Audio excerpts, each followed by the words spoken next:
ole tun tuma chuanin all sam te a gitar per dan gitar lead dan gitar zut dan ti deuh kherte ang karon soidona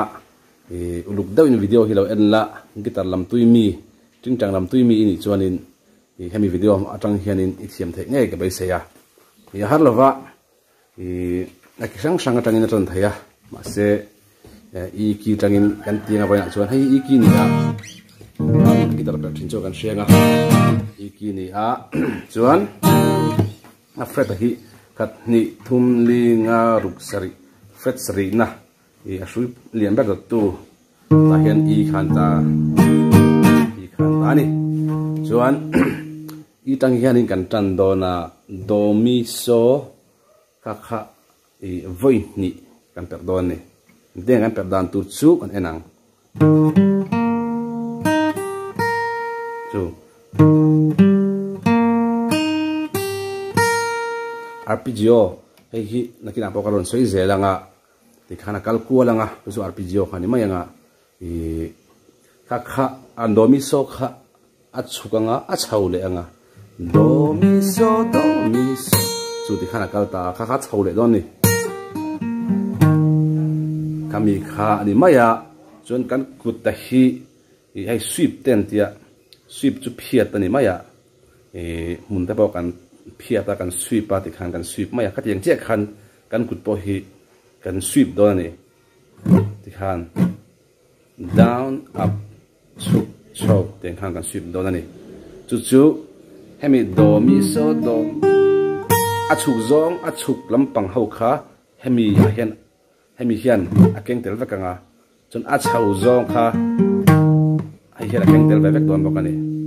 kha chet rang ve hlek kangai dona in zero ve dona kangai buka har salova hetian khani maya achuk zong khan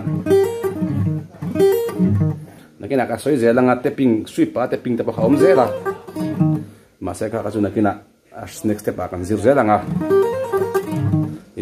tuna chuan sweep hemi aper randana kha do mi so khami kha achuk in kantia chuan chau kha at kan thai chau jong khan kha chau ha tu ni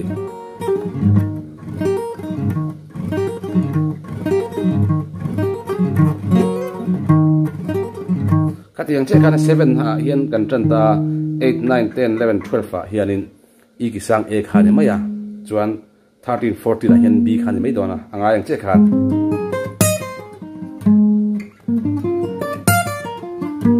ha khani maya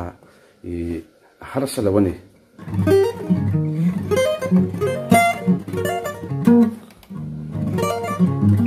kha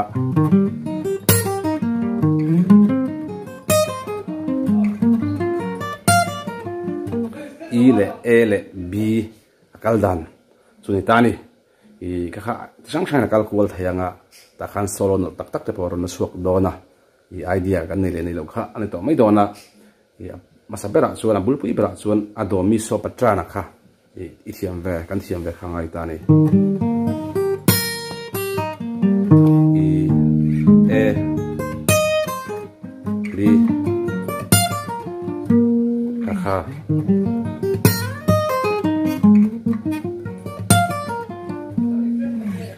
khate kha ifena chon zir photila adot lea osam devina tangkan zir lenga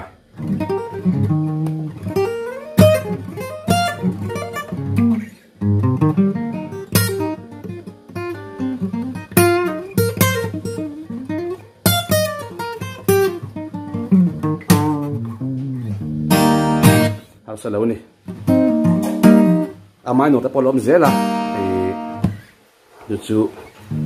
chuan a minor man chu C sharp minor khanita chu a minor arpeggio anti mai don mi khatiang te bok kha na soi zelanga a minor chu ati hian ani mai don ni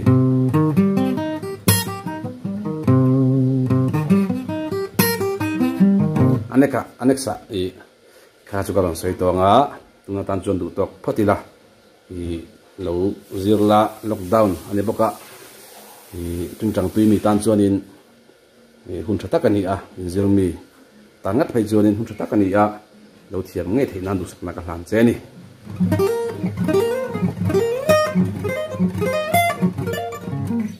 thank you